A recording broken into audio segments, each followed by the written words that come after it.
नमस्कार दोस्तों, ज्योतिषम चैनल में आपका स्वागत है। मैं डॉक्टर निशांत आज आपसे बात करूंगा सन 2022 में धनु राशि के वार्षिक भविष्यफल के बारे में। देखिए, धनु राशि पर इस ईयर में शनि की 7.5 का इफेक्ट रहेगा। अप्रैल तक शनि ग्रह सेकंड हाउस में रहेंगे, तो उससे आपको थोड़ी प्रॉब्लम आ सकती है। फाइनेंशियल कंडीशन में भी आपको थोड़ी सी परेशानी आएगी। हेल्थ वाइज भी ईयर की स्टार्टिंग में ही आपको प्रॉब्लम फील होने लगेगी, लेकिन धीरे धीरे कंडीशन ठीक हो जाएगी। शनि सेकंड हाउस में है तो उससे आपको हेडेक, माइग्रेन, हाइपरटेंशन जैसी बीमारियां रहेगी। पेट से जुड़ी हुई बीमारियां भी रह सकती है। आपके शत्रु और विरोधी आपके ऊपर हावी तो रहेंगे, लेकिन आपका कुछ बिगाड़ नहीं पाएंगे, ये सबसे अच्छी बात है। धन का आगमन होगा, अच्छे स्रोत बनेंगे, कहीं ना कहीं से पैसे आने के अच्छे चांस बन जाएंगे। जिस काम को करने के लिए आप इतने टाइम से वेट कर रहे थे, वह आपका काम इस साल में हो जाएगा। आपके बिजनेस में आप नई तकनीक और नए हुनर का प्रयोग करके मुनाफे को बढ़ा सकते हैं। कामकाज के शुरुआत में कुछ दिक्कत जरूर आएगी, लेकिन बाद में वे दिक्कतें समाप्त हो जाएगी। नौकरी में हैं तो आप पूरी लगन और ईमानदारी तथा मेहनत से काम करेंगे, जिसका परिणाम और प्रतिफल आपको आगे चलकर मिलेगा। हैंड टू हैंड तो नहीं मिल पाएगा, इसलिए आप निराश ना हो और मेहनत में कमी ना रखें, मेहनत करते जाएं। आर्थिक रूप से आप सक्षम और सुदृढ़ स्थिति में रहेंगे। 12वें स्थान में मंगल चंद्रमा का योग बना हुआ है, इसलिए धन का खर्च भी खूब होगा। किसी सरकारी कर्मचारी या अधिकारी को रिश्वत भी देनी पड़ सकती है, यह ध्यान रखने योग्य बात है। लेकिन सावधान, कहीं ऐसा नहीं हो कि रिश्वत के पैसे भी जाएं और आपका काम भी नहीं हो। यह पहले ही आप बात कर लें, ज़्यादा अच्छा रहेगा। शनि दूसरे स्थान में सेकंड हाउस में अप्रैल 2022 तक चलायमान है, इसलिए 2 नंबर के और अनुचित कार्यों को फिलहाल टालना चाहिए। समय की गति आपके पक्ष में नहीं है। बृहस्पति तीसरे स्थान में है, इसलिए कोई झूठा आरोप प्रत्यारोप आप पर लग सकता है। आप आलोचना और निंदा की बिल्कुल परवाह नहीं करेंगे। प्रशंसा भी आपको अधिक हर्षित नहीं करेगी। व्यवसाय से जुड़े जातक खूब मेहनत और परिश्रम करके अनुकूल फल को प्राप्त कर ही लेंगे। अपनी बुद्धिमत्ता और क्षमता का इस्तेमाल कर आप किसी बड़े व्यक्ति से अपना काम निकलवा ही लेंगे, यह आपकी खूबी है। मंगल 12वें स्थान में स्वग्रही है तथा बृहस्पति भी शनि की राशि में है। किसी बड़े ऑर्डर को पूरा करने के लिए आप ऋण जरूर ले सकते हैं। कोर्ट केस और कानूनी पेचीदगियों से दूर रहने में ही आपका फायदा है। हालांकि 13 अप्रैल से बृहस्पति मीन राशि में चौथे स्थान में आकर व्यापारियों को लाभ जरूर देंगे। यदि विद्यार्थियों की बात करें तो विद्यार्थी अपने अध्ययन के प्रति पूर्ण समर्पित और एकाग्र रहेंगे। फोकस अच्छा रहेगा स्टडी पे। साक्षात्कार देते समय, इंटरव्यू के टाइम आप पूरी तरह से कॉन्फिडेंट रहेंगे और प्रतियोगी परीक्षा, विभागीय परीक्षा, जांच से संबंधित परीक्षा का परिणाम आपके पक्ष में आने की पूरी संभावना है। इसलिए आप फोकस करें, आपका काम होगा। इस ईयर में शनि की 7.5 का प्रभाव 29 अप्रैल से 12 जुलाई के बीच में कुछ कम हो जाएगा। इस टाइम में आप घर में किसी नवीन वस्तु की खरीदारी कर सकते हैं। वाहन, भूमि, भूखंड आदि की प्राप्ति का योग है। वाहन, भूमि, भूखंड आदि खरीदते समय दस्तावेज अच्छी तरह से जांच लें, कहीं ऐसा नहीं हो कि आपके साथ चीटिंग हो जाए। इस वर्ष किसी रिश्तेदार, मित्र या घनिष्ठ व्यक्ति से संबंधित कोई अशुभ समाचार प्राप्त हो सकता है। बिना पढ़े किसी भी दस्तावेज या कागज पर हस्ताक्षर आपको नहीं करना चाहिए। यदि शारीरिक सुख और स्वास्थ्य की बात करें तो स्वास्थ्य की दृष्टि से इस वर्ष उतार चढ़ाव की स्थिति बनी रहेगी। 7.5 के प्रभाव से मानसिक अवसाद, रक्तचाप, मधुमेह, मौसमी बीमारियां, पाचन तंत्र के रोगों से कष्ट की स्थिति रहेगी। स्त्री जातकों को स्त्री जनित रोगों से परेशानी हो सकती है। 29 जुलाई से 23 अक्टूबर के बीच में शनि दूसरे स्थान में वक्री रहेंगे। इस समय की अवधि में स्वास्थ्य के प्रति विशेष रूप से सावधान रहना चाहिए। डॉक्टर की समय समय पर सलाह के साथ साथ औषधि सेवन का प्रयोग भी करना चाहिए, इसका विशेष ध्यान रखना है। रोगनाशक महामृत्युंजय मंत्र का जाप करते रहें। पूजा के स्थान पर महामृत्युंजय यंत्र जरूर स्थापित करें। रोग पीड़ा में निवारण होगा और शरीर स्वस्थ बना रहेगा। यदि व्यापार व्यवसाय की बात करें तो धनु राशि के जातक लक्ष्य भेदने में चतुर होते हैं। इस वर्ष व्यापार में आपको कई मुश्किलों और चुनौतियों का सामना करना पड़ेगा। आप हर मुश्किल और हर चुनौती का डटकर मुकाबला करेंगे, इसमें कोई संदेह नहीं है। यह साल व्यापारिक स्तर पर उतार चढ़ाव और चुनौतियों का है।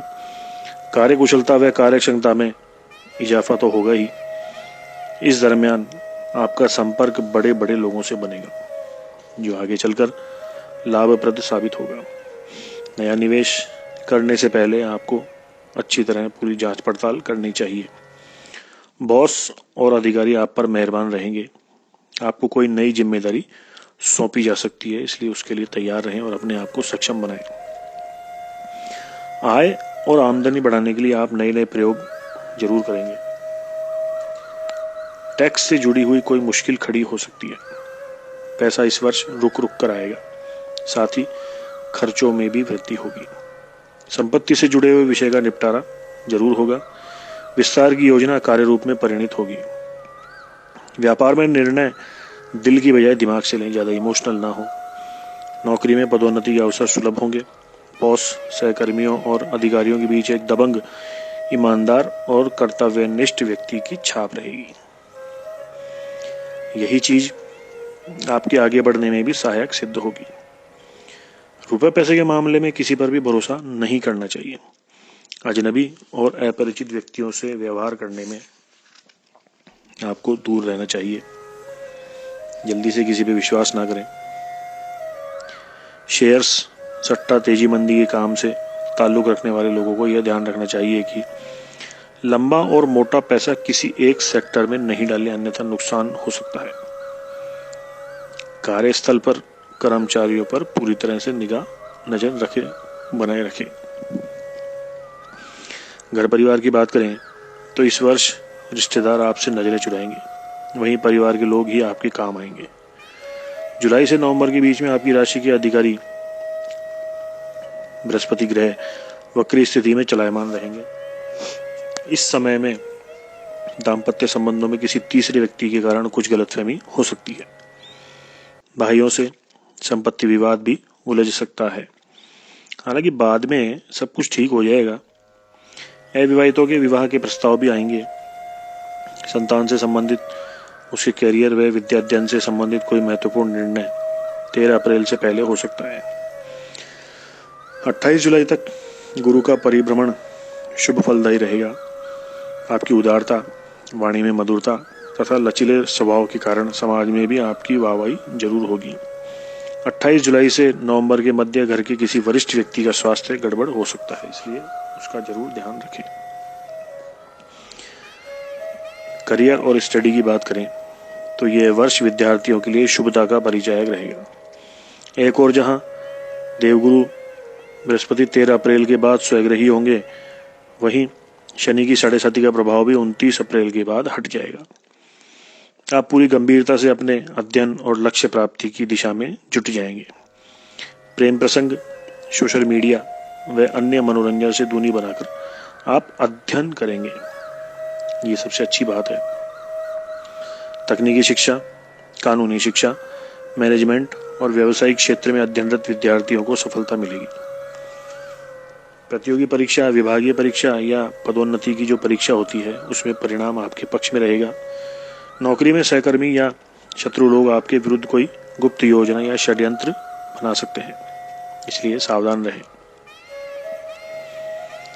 प्रेम प्रसंगों की, मित्रों की बात करें तो मित्रों के मामले में आप इस वर्ष दौलतमंद रहेंगे। मित्रों की संख्या में इजाफा होगा। हालांकि प्रेम प्रसंगों के मामले में आपको धोखा मिल सकता है। प्रेम प्रसंगों का प्रभाव आपके परिवार पर नकारात्मक रूप से पड़ सकता है।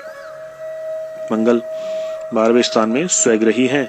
प्रेम पत्र, फेसबुक, ईमेल, व्हाट्सएप चैट के माध्यम से आपकी चोरी पकड़ी जा सकती है। आप किसी मुसीबत में फंसे मित्र की सहायता भी कर सकते हैं। वाहन खर्च आदि की बात करें तो इस वर्ष संतान से संबंधित किसी शुभ कार्य की संभावना है। वर्ष के अंत में कोई शुभ कार्य व मांगलिक कार्य आयोजित हो सकता है। इस वर्ष वाहन भी बार बार खराब होने के कारण कष्ट की स्थिति उत्पन्न हो सकती है। वाहन सावधानी पूर्वक चलाएं तथा उसकी मरम्मत समय समय पर और रखरखाव समय समय पर करते रहें। खर्च की स्थिति रहेगी। व्यापार में भी काफी खर्च होगा। फिजूल खर्ची पर नियंत्रण की आवश्यकता है। भवन व संपत्ति के रखरखाव पर खर्च होगा। हानि, कर्ज अथवा अनहोनी की बात करें तो किसी रिश्तेदार, मित्र या घनिष्ठ व्यक्ति के साथ कोई अनहोनी हो सकती है। भूमि, भवन व वाहन आदि पर आप कर्जा ले सकते हैं। जहाँ तक हानि की बात है, हानि की परिस्थितियों से आप वर्ष पर्यंत जूझते रहेंगे। जुलाई से नवंबर के बीच में व्यापार में या नौकरी में आपको तगड़ा झटका लग सकता है। शेयर्स, लॉटरी, जुआ, सट्टा आदि से बचें। व्यापार में उधार नहीं देना है, अन्यथा वापस निकालने में आपको पसीने आ सकते हैं। किसी मित्र, संबंधी या घनिष्ठ व्यक्ति से आपका बिछोह हो सकता है। किसी बात को दिल पर नहीं लगाएं। बीते समय पर अधिक विचार नहीं करना चाहिए आपको। ये सबसे जरूरी चीजें हैं। इसके बाद यात्राओं की बात करें तो इस वर्ष यात्राओं का कोई विशेष योग नहीं है। रोजमर्रा की भागदौड़ व दौड़ धूप से परेशान होकर कई बार मन में विचार आएगा कि सब कुछ छोड़कर तीर्थ यात्रा पर निकल जाएं, लेकिन ऐसा नहीं हो पाएगा। छोटी मोटी यात्राएं काम को लेकर होती रहेगी, इसमें कोई दो राय नहीं है। कुछ जो नकारात्मकता है उसके लिए उपाय बता देता हूं आपको मैं। वर्ष की अनुकूलता बढ़ाने के लिए आपको विष्णु सहस्त्र नाम स्तोत्र के पाठ प्रतिदिन करने चाहिए। आप अपने घर पे कर सकते हैं या फिर अपने व्यापार स्थल पर भी कर सकते हैं। रविवार और मंगलवार के अतिरिक्त प्रतिदिन पीपल को सींचना चाहिए, जल देना चाहिए। गुरु यंत्र में सुनेला लगवाकर, सुनेला जो पुखराज का सब्स्टिट्यूट होता है, उसको लगवाकर चांदी में जड़वाकर गले में धारण करें। गाय की सेवा करें। रोटी में गुड़ डालकर रोजाना गाय को खिलाएं। इससे आपका धनुराशि वालों का जो साल 2022 है अच्छा जाएगा। किसी तरह की कोई परेशानी नहीं आएगी। इसमें आपको किसी तरह का डाउट हो तो आप कमेंट में जरूर बताएं। वीडियो को शेयर करें, लाइक करें और अपने सभी सगे संबंधियों, मित्रों तक पहुंचाएं ताकि आपको भी फायदा मिले और उनको भी फायदा मिले और वो इस साल की प्लानिंग इसके हिसाब से बना सके। धन्यवाद।